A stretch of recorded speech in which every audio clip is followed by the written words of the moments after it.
Obviously good win. We obviously, this is a game that, we really needed to, be at our best defensively and be sharp offensively. And minus that stretch to start the game, where they got into us a little bit. And then navigating, some of the foul issues we had in the second half there. Minus some issues on the defensive glass and the turnovers early. I think we had 5 turnovers in the first 5 minutes and 7 for the game. So pretty clean performance. And, when your backcourt gives you that and you guard, you're hard to beat. Wayne? And you talked about navigating that frontline foul trouble and you had no Josh. How did you do it? Who stepped up to weather the storm? I mean, I think basically, Wayne, we just offensively were able to, just kind of keep scoring. RJ and James kept making plays. But we were leaking defensively. They were living at the foul line, and we were getting driven or giving up really deep post position, and things were really spiraling. To get to the point where Cook's playing center, and Josh hurt, and 2 guys with 3 or 4 fouls. What is Josh's situation? Did he roll an ankle?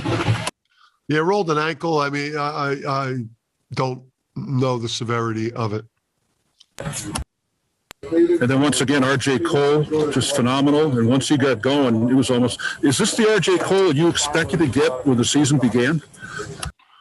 Yeah, I mean, again, it's hard for these freshmen. It's hard for these transfers, not just here, but across the country. These guys, again, he didn't get a summer. He didn't get a preseason, and he hasn't gotten a full schedule of non-conference and conference. So, I think you saw that from Andre today, too, as he continued, as he had his best game. But, yeah, I mean, RJ, we saw this a lot in practice last year. We saw this a lot at Howard. And, he's kind of found his rhythm and timing at an important time. Gavin? Hey, Dan, 8 points and 8 rebounds for Andre. What did you like about what he did, and especially on the defensive end? Yeah, I mean, it's just when you've got a 6'7" guy, he could literally, guarding 4 guys is not a problem. At some point, he'll be able to guard 1 through 5. But it's just, when you have that type of length and athletic ability out there, it's, that's a problem. It's a problem for the other team. And when he starts to get in himself where he knows what we're doing defensively so well that he could start cheating passing lanes and reading skips, the highlight reel will start. Sean? You talked a lot about, just rebuilding the chemistry here on offense since James came back. And it's pretty clear that James and Cole have that chemistry now. But how big is it going to continue to be if guys like Tyler and Andre, any of these guys can step up and find their spots and contribute on offense when either Cole or Bouknight are out or just not shooting it well? Yeah, I mean, listen, we need those. You need your key guys nightly. Like we need James and RJ nightly. Obviously, we need guys like Tyrese nightly. But the strength of the group is the depth. Tyler's capable of having a big night. Isaiah's capable of having a big night. Adama could get us, close to double-figure points.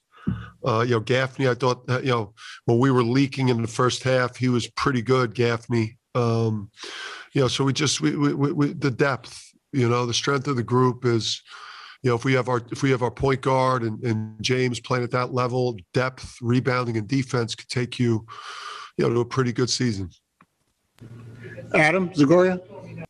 Hey, Dan. If I could just ask you to look ahead a little bit to Wednesday. Obviously, both Seton Hall and UConn are, on the bubble.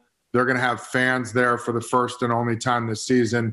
Just how big and important a game and how tough will this be? Are you sure we're on the bubble? Bracket, I rely on Joe Lunardi and Mike DeCourcy for my bracketology information. Seton Hall is certainly on the bubble. Yeah, no, I look for people that have us in a better position. it's good for my mental health. Yeah. So I'm going to go with Jerry Plum as the guy. And then if Joe does better for us, then I'll go to Joe. I just want to look at what's better for me. Okay. Well, they're definitely on the bubble. Yeah. I mean, we're obviously going to enjoy this one. We know how good those guys are. I mean, the player of the year, first team all conference player in Kale, and then in Roden, who, is a second, or if there was a third team, is also close to an all conference level player. They're going to be desperate. We're going to be desperate. I know that. Thanks. Tom?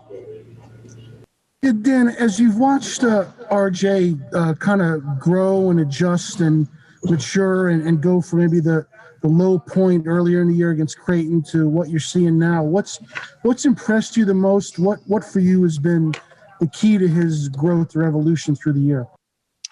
You're just fighting back. This is like, it's like being the quarterback at like Notre Dame, or playing quarterback, or being, at Alabama. Like when you're the point guard at UConn, you got tremendous responsibility. I mean, look at the history here of the incredible point guards that have led this program. So, he the challenges that these players face with this COVID season, people have no idea what these kids are having to deal with. And so how little reward there is for them, besides the opportunity to get out there and compete. But he, when he got to that down part of the year where he had to either, stand and fight and show who he was, or cave in, he stood, he fought, he fought. And now, he's showing a lot of people how good he is. And I just want to ask you, before that Xavier game, when there was the meeting, and things have kind of turned since then, how important was that for him to kind of take a lead role at that point, off in the locker room as well as on the. Yeah, I mean, well, I don't know much about the meeting. I know I don't even want to know what they were saying, because they might have said bad stuff about me, so I didn't want to know. But RJ called it. I know that, and as you could see, I mean, James is a big personality. Andre is like a captain type. And RJ is probably the next most vocal guy we've got. So we don't have a huge personality team. So that meeting gave those guys, I think, a chance just to, to kind of bring some things out into the open, vent a little bit.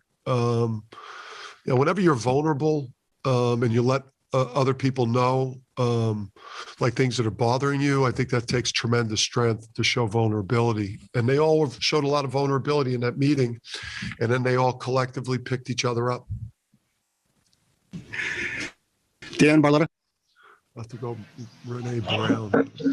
Hi, Dan. So early on in the second half, when Adama gets into foul trouble, Isaiah gets into foul trouble, and then Josh goes down with the injury. I wonder, what kind of position does that put you in as a coach, and how challenging is it to find, the right lineup to put in, with that much time left on the clock, but still, managing your guys? No, that was a brutal time. I mean, that was not a good time. We did make shot. I mean, we had to score at that point, because we were going to have, or RJ and James are going to have to make a lot of plays. Like, guys going to have to create some things. And we had lineups in the game that never played positions, that were trying to run actions that we run. And, but we scored enough, and we I think the closest they got it was maybe 12 during that stretch. If they would have cut it to single digits, things could have got really, I think, messy. But we survived long enough that we could get Adama back out on the court, and then stabilize things.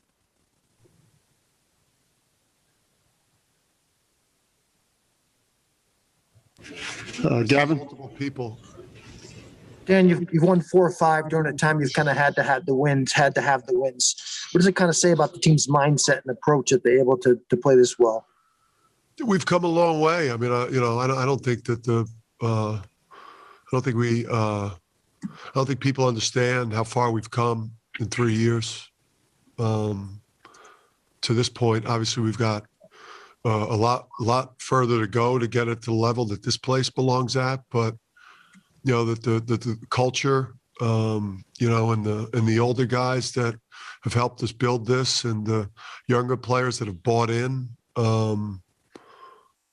just to go into a new league, where we were just getting our bearings in the old league, and then deal with all the injury stuff, and to still be in the position we're in. That these kids deserve so much credit. They've done an incredible job.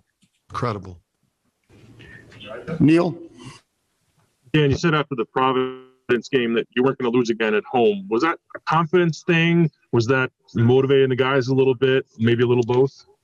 Yeah, I mean, that wasn't a public statement or a guarantee. That was something for the players, right? To just to rally around, because again, there's no home crowd. I mean, to think about the impact that our home crowd would have had in the St. John's game, would have had in the Creighton game, would have had in the Seton Hall game, to put us over the top in those games. So without the crowd, you got to find some type of mantra or mission to get yourself on, and that we rallied around that. But I don't think it. I think that's probably overrated. I think we're more fully formed than we were when we played those teams that we lost to, and we're hard to beat. A couple more. Okay, Charlotte. Just back to the foul trouble with Adama, because he went out with 4, I believe it was 4, and then when you come in back and just playing him those final, I think it was 10 minutes with the 4 foul situation, what you saw from him there and how he kind of stepped up. Yeah, I mean, listen, he's going to be a dominator for us down the road next year. What we're going to be able to do with him over the course of the summer. I mean, this guy is going to be all conference level player next year. But he showed better discipline. He rebounded the ball really well, 15 minutes, seven rebounds. He contributed offensively, and he was able to keep himself on the court and stay in the game. So that guy's going to be a guy who's going to be a dominator. One more, Dave. Just bounce Wayne. I'll listen to Wayne too. If Wayne wants to ask Phil. Okay. Wayne had his hand up. You very Wayne. He gets the first questions all the time, but okay, go ahead. I just wanted to get back to the 7 turnovers and just 2 in the second half. I mean, and both of them late in the game. What more can you say about that? And what does that just say about the guard play tonight? Yeah, I mean, just settled down. Just the sign of just maturity there that way. Like really good teams and really good guards. Like they don't turn the ball over. You watch an NBA game, like they shoot shots every time down court. Like they don't dribble into bad gaps. They don't, throw high risk, low reward passes. I mean, we had 5 turnovers in like the first 5-6 minutes, whatever it was, and then 2 in the last 35. I mean, if we take care of the ball, defend and rebound, and we get the guard play we had with the front court depth and the wing depth, we're pretty good. Okay, Wayne, give it to him. Send it, Wayne. Yeah. Thanks, Dan. You sat James for a span of 6 minutes in the first half after we'd scored 6 points. Was that because you had that luxury because other players were scoring? You didn't really need him on the court? You want to give him a break? I mean, I liked where the game was at. Like the lineup that was in, was holding our position, if not, improving our position. And, we obviously, James, it's so hard in close games, the last 4 or 5 minutes of a close game.